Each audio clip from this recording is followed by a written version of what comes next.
चलिए, तो अब एक और बात आती है यहाँ पे, है ना, कि कहीं पर भी अगर केमिकल रिएक्शन होता है, ठीक है, तो हम लोग कैसे जज कर सकते हैं, और ठीक है कोई और तरीका है जज करने का? तो यस, बिल्कुल एक और तरीका है यहाँ पे।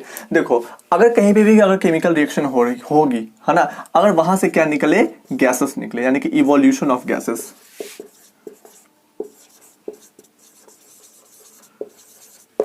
जैसे मान लो कि दो चीज मिला और आपस में क्या मिलने के क्या बन गया, कोई नई चीज बन के सामने में आ गई। अगर वहां से मान लो कि वहां से गैसेस निकल रहे हैं, तो आपको ये बात मान लेना है, ठीक है, वो कैसे चेंज होगी, वो केमिकल चेंज होगी। मैक्सिमम टाइम यही होता है, ठीक है, हर एक केसेस में, लेकिन मैक्सिमम टाइम यही होता है। जैसे कि मैं कहता हूं आपके पास यहाँ पे कि अगर आपने सोडियम को क्या कर दिया, आपने यहाँ पे पानी में मिला दिया, तो वो किस में चेंज हो जाएगी? तो वो जो चेंज हो जाएगी, वो चेंज हो जाएगी आपके यहाँ पे सोडियम हाइड्रोक्साइड में चेंज हो जाएगी वो, ठीक है, और वहां से क्या निकल जाएगा, तो वहां से आपका हाइड्रोजन गैस क्या हो जाएगी, निकल जाएगी। तो देखो यहाँ पे जब सोडियम, इसको मैं बोलते हैं सोडियम बोलते हैं इसको हम लोग, ठीक है, जब सोडियम किससे मिल गया, आपका पानी से मिला, यानी कि H2O यानी कि वाटर से मिला, तो क्या बन गया, सोडियम हाइड्रोक्साइड बन गए, और वहां से क्या निकल गया, हाइड्रोजन गैस निकल गया। तो ये दोनों चीज मिली और ये चीज बनी, तो यहाँ से क्या निकल रहा है, हाइड्रोजन गैस निकल रहा है। इसका मतलब कि ये जो चेंज होगा, ये कैसा चेंज कहलाएगा आपका, ये कहलाएगा आपका वो केमिकल चेंज कहलाएगा। एक और चेंज देख लो, जानते हैं लाइमस्टोन्स क्या होता है?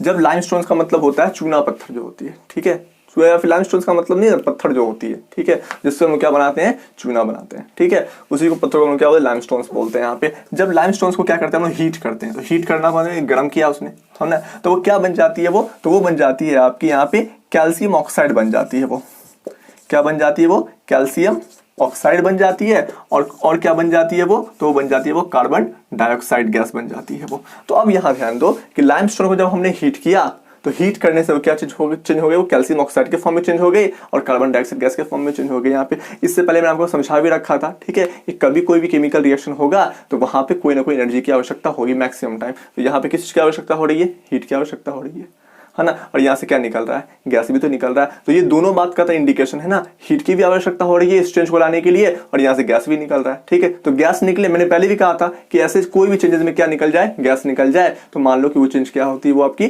केमिकल चेंज होंगी। और दूसरी बात तो यहाँ पे ये भी आ गई है ना, कि इस चेंज को करवाने के लिए किस चीज की आवश्यकता पड़ रही है, हीट की आवश्यकता पड़ रही है, ठीक है। चलो, तो अगर मान लो कहीं भी रिएक्शन में अगर गैसेस निकले, तो मान लेना हम लोगों को मैक्सिमम टाइम क्या होता है कि वो चेंज क्या कहलाती है, वो चेंज कहलाती है आपकी केमिकल चेंज कहलाती है, ठीक है। अगला तरीका से हम ऐसे समझ सकते हैं यहाँ पे, ठीक है, कि अगर टेम्परेचर में चेंजेस आ जाए, किस में चेंजेस आ जाए, वो टेम्परेचर में चेंजेस आ जाए। अब टेम्परेचर का मतलब क्या होता है, जब दो चीजें आपस में मिली और मिलने के बाद जब हमारे पास कोई नई चीज सामने बन करके आ रही थी, ठीक है, तो वहां से क्या हो रहा, टेम्परेचर में चेंजेस आ गया। टेम्परेचर में चेंजेस का मतलब क्या होता है, जैसे मान लो कि मैं कहता हूं कि चूना आपने लिया, ठीक है, चूने को आपने पानी में मिला दिया, जैसे आपने चूने को पानी मिलाया तो साइड साइड से पूरा हो गया गर्म हो गया। इसका मतलब वहां से हीट एनर्जी निकलना स्टार्ट हो गई, टेम्परेचर में क्या आ गया, चेंज हो गया, ठीक है, चेंज हुआ ना टेम्परेचर में। तो जब इसका मतलब है कि जब वो चूना पानी में मिलाया आपने, ठीक है, तो नई चीज क्या बनी, कैल्शियम हाइड्रोक्साइड बनी, जिसका इस्तेमाल पेंटिंग करने में करते हैं, और लेकिन उसका टेम्परेचर क्या हो गया, बढ़ गया। इसका मतलब ये है कि वो जो दो चीज मिली और एक चीज जो सामान्य, यानी कि जो दो चीज आपस में मिली, है ना, और जो नई चीज बन के सामने में आ गई, तो वो चेंज कैसा कहलाएगा, वो चेंज कहलाएगा आपका वो केमिकल चेंज कहलाएगा, ठीक है। अगला,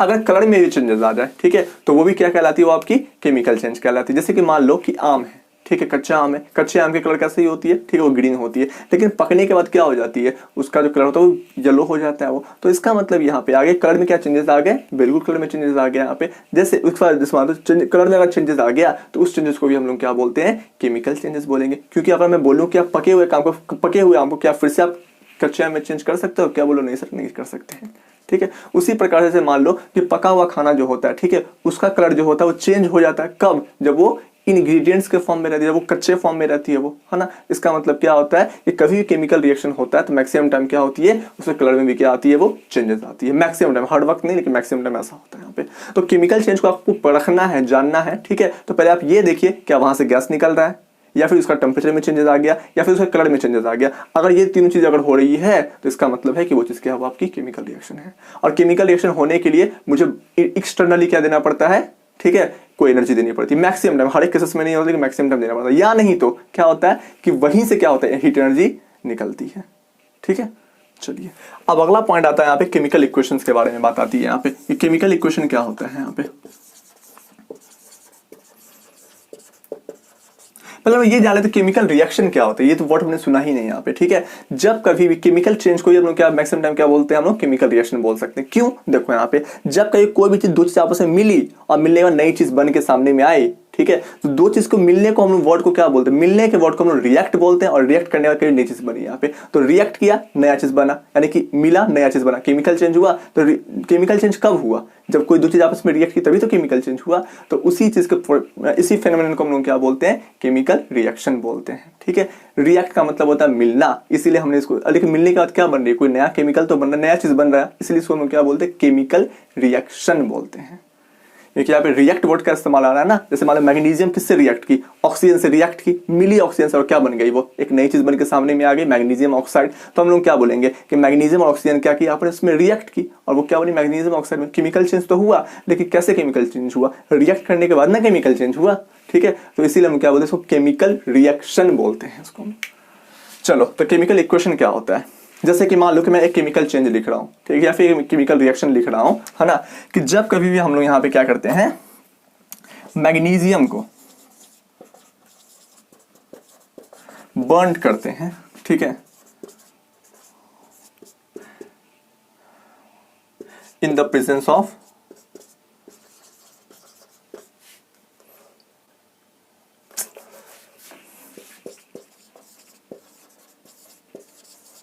ऑक्सीजन, देन ऑक्सीजन ऐसे मत लिखिए, then it gives us magnesium oxide।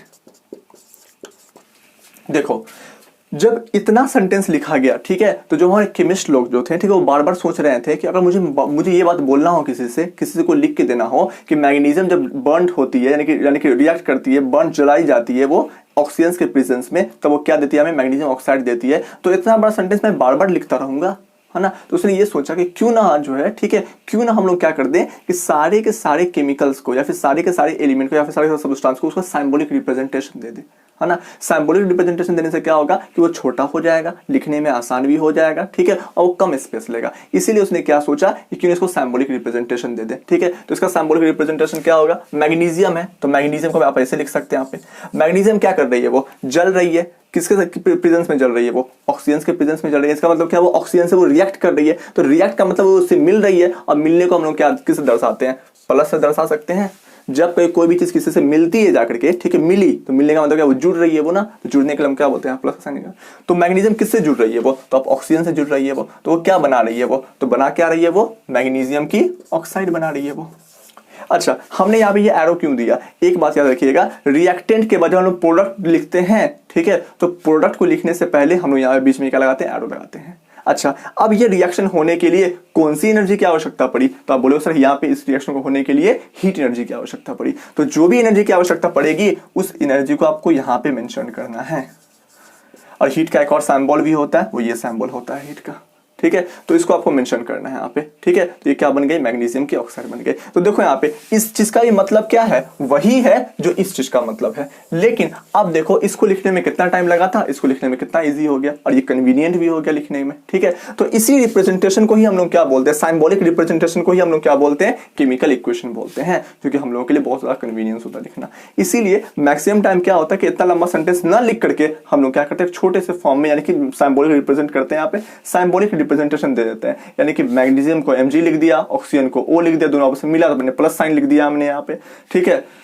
हाँ, ये रिएक्शन होने के लिए कौन सी एनर्जी की आवश्यकता पड़ी, तो हीट की आवश्यकता पड़ी, तो हमने यहाँ पे हीट लिख दिया, ट्रायंगल भी लिखोगे तो चलेगा सिर्फ और सिर्फ, ठीक है। और ये क्या बन गई वो, तो ये बन गया मैग्नीशियम ऑक्साइड। तो रिएक्टेंट को इस साइड रखा हमने, प्रोडक्ट को इस साइड हमने रखा यहाँ पे, ठीक है। तो इससे मुझे क्या बात, देखो यहाँ पे, तो इससे मुझे वही बात मालूम चल रही है जो बात मुझे यहाँ से मालूम चल रहा है। देखिए इसको लिखने में बहुत इनकन्वीनियंस था, लेकिन इसको लिखने में बड़ा ही आसान था। चलो एक और रिएक्शन सुन लो यहाँ पे। जब हम लोग कैल्शियम कार्बोनेट को क्या करते हैं, हम लोग हीट अप करते हैं, हीट किया हमने, ठीक है। तो कैल्शियम कार्बोनेट, जिसमें एक सेंटेंस बोलता हूं कि when the calcium carbonate heated then it changes into the form of calcium oxide as well as in the form of carbon dioxide gas. सुनने में कितना लंबा सेंटेंस लग रहा है आपको, लेकिन मैं बोलूं कि चलो इसको सिंबॉलिक रिप्रेजेंटेशन लिखो, यानी कि सिंबॉलिक रिप्रेजेंटेशन के फॉर्म में इसको लिखो, तो कैसे लिखिएगा, इसको ऐसे लिखिएगा कि कैल्शियम कार्बोनेट जो है जब उसको क्या किया गया, हीट किया गया, तो किस फॉर्म में चेंज हो गई वो चेंज हो गई कैल्शियम ऑक्साइड के फॉर्म में चेंज हो गई, और कार्बन डाइऑक्साइड गैस के फॉर्म में क्या हो गई, वो चेंज हो गई वो।